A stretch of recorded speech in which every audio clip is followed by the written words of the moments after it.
All right, Scary Alvarez is back, kids. Been a really fun 5 days since Wisconsin upset the Washington Huskies in Camp Randall on Saturday night. Some honors and such for players like Mason Posa, and probably the best 5 day stretch of how this football program, team, and fans have felt for a long damn while. But we have something peeking over the horizon here Saturday called the number 2 Indiana Hoosiers and their absolute serial killer warlord of a coach, Kurt Cignetti, who I have no doubt is aware that Burt Bielema hung 83 points on Indiana back in 2010. Before we get started today on our discussion, please like and subscribe. Scary always appreciates it. But when you're playing the number 2 team in the country, the conventional wisdom is, especially when it's in their house, that you're going to get in there and get steamrolled. And I want to be very clear here, that is certainly a possibility. But I feel like the things I have seen from the Wisconsin Badgers the last 2 games against Oregon and Washington, 2 really solid offenses, 1 incredible offense, has given me the feeling that this team is going to play with heart. The defensive front especially, but the whole defense and the whole team. I mean, the offensive line is playing better too. They're going to play in such a manner that they're not going to walk into Bloomington and get steamrolled off the field by 50. That was a legitimate concern a few weeks ago. My hands up, I'm raising it. I was one of those folks.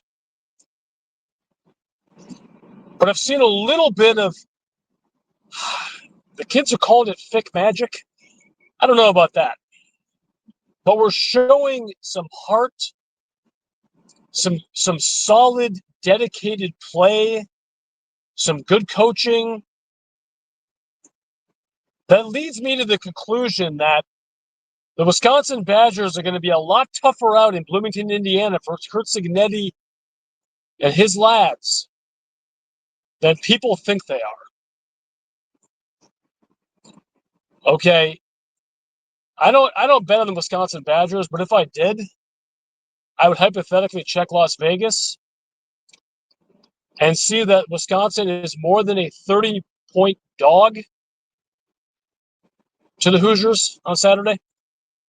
Now, I don't have any tables in front of me about betting history, but I'm going to go on a limb here and say that it has been at least 30 years, probably closer to 35 years, since Wisconsin has been a 30-plus point dog to anyone.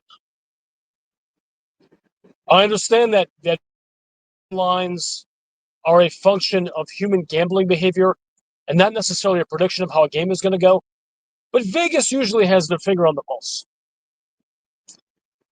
So when I tell you hypothetically, I would take Wisconsin, but this is a game that's played one time this Saturday. Doesn't matter what's happened in the past, really. And it may or may not make a difference because Wisconsin sure as heck is banged up, but Indiana is banged up, kids. They got some stuff going on. Now, the counter argument is they got several dudes on their second string that probably would start for Wisconsin. That may be fair. I just have a vibe. That's really all it is, guys. I mean, I can't say it's X's and O's necessarily. I can't say it's based on statistics, even trends of statistics. I don't think this game's going to be a washout. I really don't. Well, it's definitely not going to be a washout weather-wise. Indiana is going to be looking nice. I think it's in the mid-60s. No rain to be found. So we're not going to get any weather assists that, let's be real, guys, it has helped the Badgers the last couple weeks. So we're not going to get that benefit against Fernando Mendoza and company. But that all said, whether as it may be, I do not think the Indiana Hoosiers are going to come in Saturday in Memorial Stadium. They're going to call it John Cougar Mellencamp Stadium at some point. Write it down. And beat Wisconsin Badgers into submission in a way that a few other teams have done earlier in the season. Translation: I don't think this is going to be a 37-0 walkover. One more time, to be very clear, I am not picking the Wisconsin Badgers to win this football game. If you are picking the Wisconsin Badgers to win this football game, God bless you. You have a purer heart or an emptier mind or both than I do. But I do think Wisconsin can keep it closer than the pundits think it's going to be. We can see something from this front seven. We can see Mason Posen knock Fernando Mendoza on his posterior. There can be moments of pride and heart and guts displayed by the Badgers. If you would have asked me 3 calendar weeks ago how the Wisconsin-Indiana Hoosiers game was going to go, I can tell you, I don't think I've been a hater, but I think I've been realistic. I would have said it'd be the biggest bludgeoning of the season of all the games that are on that schedule. One more time, it still might be. But I don't have that same vibe right now. That is inevitable. I don't have the same vibe that Wisconsin is some pipsqueak walking into a dark alley. It is going to be an exceptionally difficult game against a hyper-talented and delightfully, if you're a Hoosier fan, well-coached team that Wisconsin is going to be facing. With, in all likelihood, a fourth-string quarterback, a fourth-string running back, and missing several other of its starters. I mean, this is a win here is like Disney movie proportions, miracle proportions. That's how unlikely it is. I'm not saying it's Miracle on Ice, U.S. against Russia in hockey, but the statistical probabilities of a Wisconsin win probably aren't that different from Herb Brooks' squad, if we're going to be honest. Okay, I don't know if there's Carter Smith's Michael Rosioni but I don't want to get into that because, again, I'm not calling a Wisconsin win. But if somehow Wisconsin keeps this game close or close-ish into the third and fourth quarter, I'm not going to be totally shocked, guys.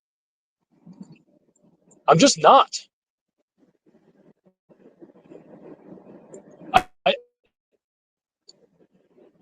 I think there are still issues and deep flaws, and many of the same conclusions I had about this team a few weeks ago are still there.